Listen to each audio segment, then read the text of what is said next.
grab. Le grab, il va tenter le coup de frame peut-être. Il va faire attention à pas parvenir au bord.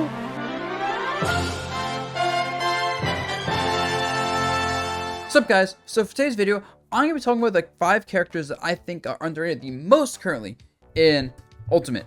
And you know, when I say underrated, I just mean compared to like what I hear is the average opinion.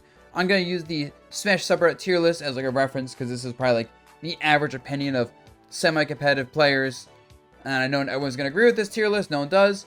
But just as a general reference point. You ever want a chance to fight against one of the best Smash players in the world just to see what it's like while chilling with them, having a great time?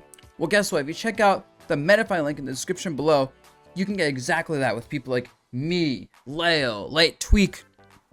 You can literally fight against any of the best people in the world, just a click away. So, number 5 on most underrated characters in my opinion is Ice Climbers.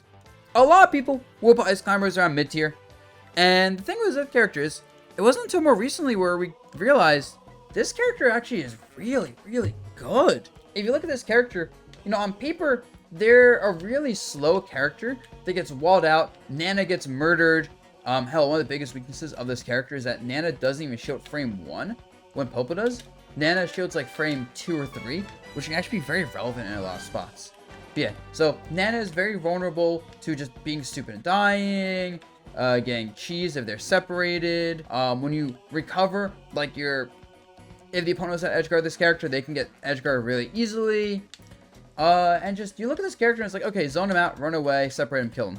But in practice, this character is actually really strong, with Big D putting up amazing results.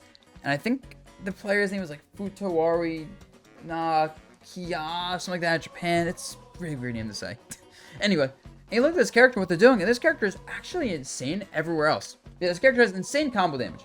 Like, you hit the opponent once, and just like a random hit, because you have 2 ICs, over 20 damage.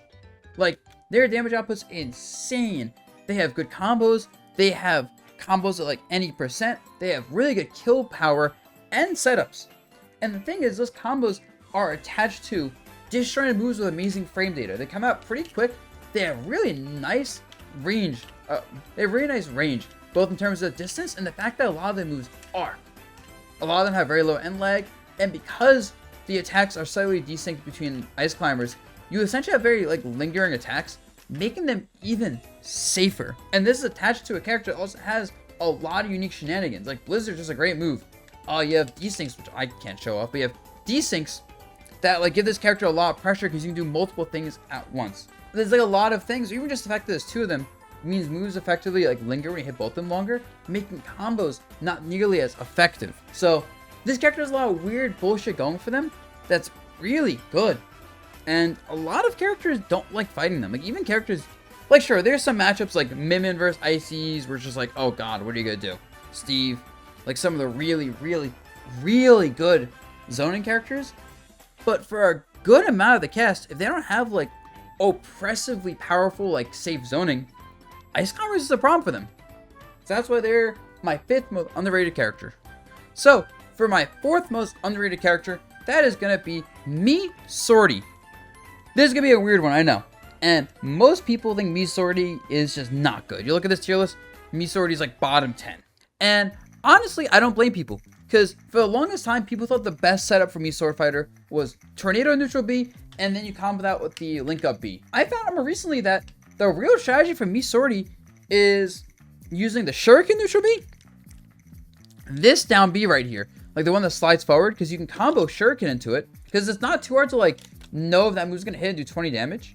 So that's a really annoying, like, oh, 20 damage poke tool. Honestly, I don't know which up B is best for them. The Fox up B is pretty good as like a nice hitbox. It goes pretty far. Angles are solid.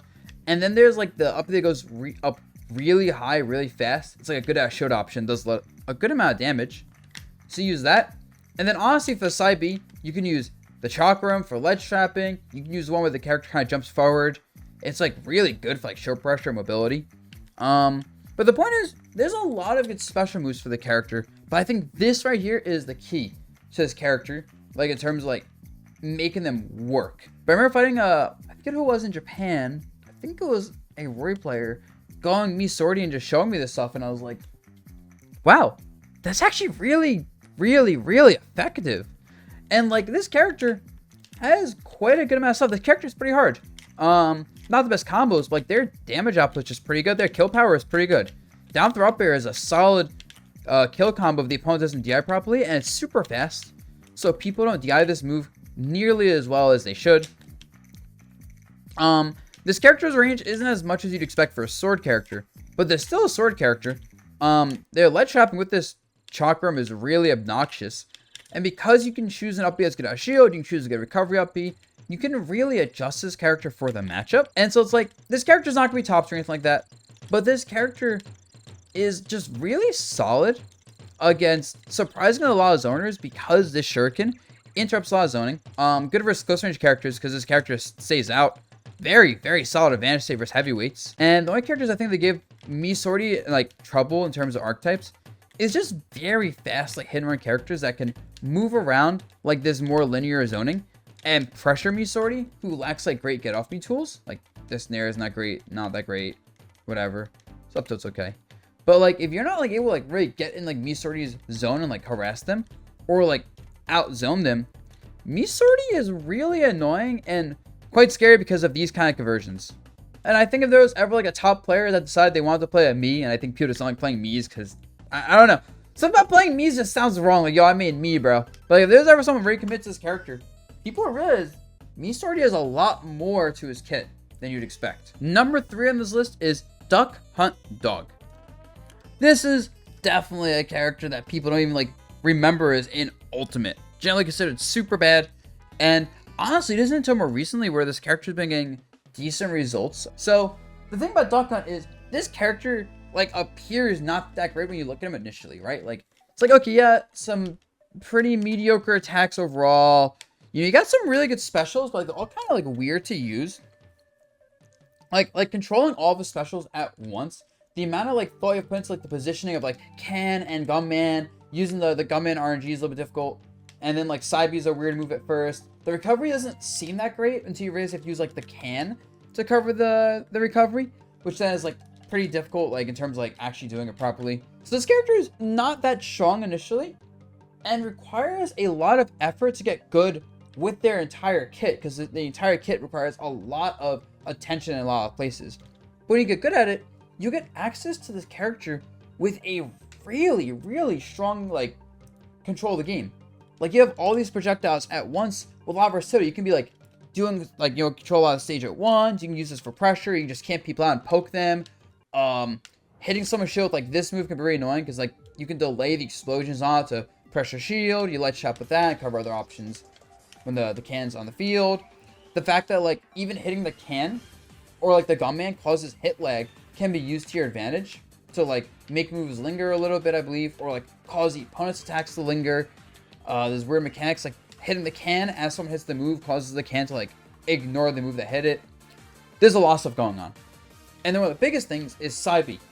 When you hit with the clay pigeon, you can actually, if you know what you're doing, you can get like really big combos on side B and like loop into like up air for like really high damage kill confirms.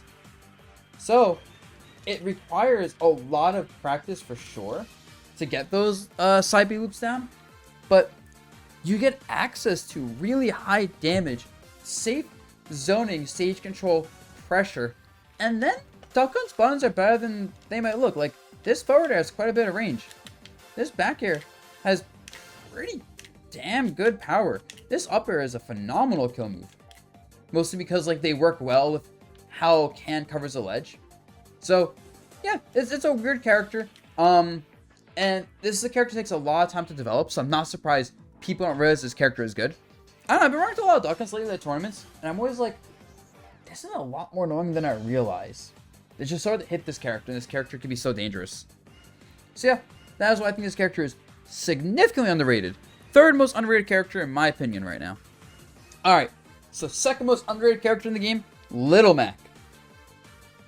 Yeah, I said the Little Mac. Most people put this character as bottom tier. Like, just straight up. Almost no one gives this character respect. And the thing about Little Mac is that despite that, he gets much better results than you'd expect from this character. I'm not going to say he gets top tier results or anything. So yeah, Little Mac. This is a weird character because, like, On paper, he's very bad, and he's definitely not a great character. However, he's one of these characters that, like, if you ever talk to anyone about fighting Little Mac, no one's actually fight this character in tournament, right? Like, sure, in theory, off recovery, bad air game, linear game plan, not the best ground game. But, like, in practice, despite all those issues, what he does well, which is just kill you. Like, he has legitimately good, like, damage combos and, like, setups and frame traps. Like, his shield pressure is very annoying. The fact that he will break your shield if you block this with a little bit of charge, or even, like, a slight damage shield is just, like, the fact that he has, you know, that shield breaker. The fact that he can just kill you with, like, randomly really high power armor smash attacks while being really mobile. And he low profiles a lot during his dashes. Right? And the fact that KO Punch is always like this, oh my god. He has KO Punch, he can hit me with it and I'll just die. And he's one of those characters that really is a menace in bracket. Like, I think I look at a lot of characters in bracket, I'm like, oh, it's just a Kirby, Robin, etc. And it's like, yeah, this character's all of cheese, but I'm not too worried about it. And then I'm like, I can't mess up with Little Mac. If I don't edge guard Little Mac consistently, and he gets to recover and live too long, he's gonna kill him with his armored high damage, high kill power attacks, and KO Punch. Oh, I guess wrong, he bursts me out side B. Oh, he counters me and gets back to neutral. Oh, like, I'm fighting Peanut, and Peanut has all this crack shit and was like one hit away from beating MKLeo. I don't think he's ever gonna make waves in tournaments. But I also feel like I'd rather fight like half of the top 20 characters over Little Mac in bracket because their kits don't feel as high variance as Little Mac. And in like a friendly setting, in a casual like playing whatever setting, who cares?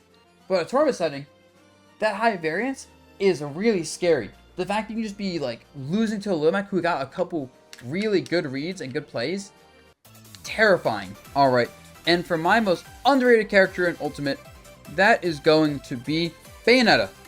Bayonetta is a character that people know, like, she's good. Everyone knows she's pretty good. But no one realizes just how good she actually is. This character really denies a lot of characters their game plan.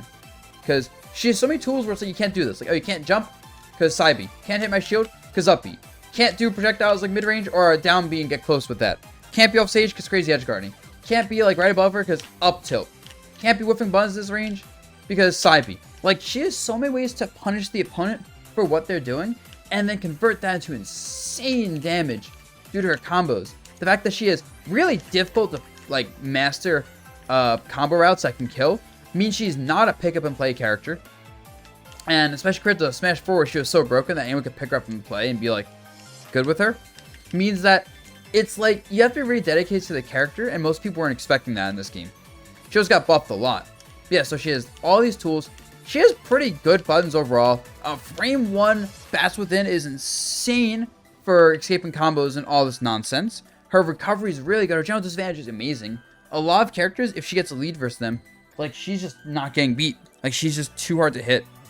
And she's very good in a lot of ways that Ultimate characters that are good in. Like most Ultimate characters that are good are really good because they can just mash really safe buttons that lead to lots of damage. But for her, it's more like you can't hit her, and if you try to get to hitting her, she'll punish you. But if you don't do anything, she'll press you with like pokes and really safe but kind of slow, methodical pressure. And you see this with like players like Bloom Forever just kind of farming EU. Lima is very over in the US. And then I feel like there's other Bayos I'm not mentioning right now that do pretty well periodically, but just don't get to travel a lot. And if the good Bayos could travel a bit more, I mean, if not top 10, like top 20 minimum. Because even among like characters people consider top tier, she does well versus them. Like, I think she does very well versus like Joker, Aegis, Kazu, or Rob. Honestly, just like most of the best characters in the game, I feel like she does well versus. So yeah, very good character, very underrated. Just requires a lot of time and dedication, and just a lot better than anyone expected her to be. So with that said, guys, hope you enjoyed the video. Let me know what you think about the video below. You know, what you agree with, what you disagree with. And I'm gonna catch you later for more videos. Peace.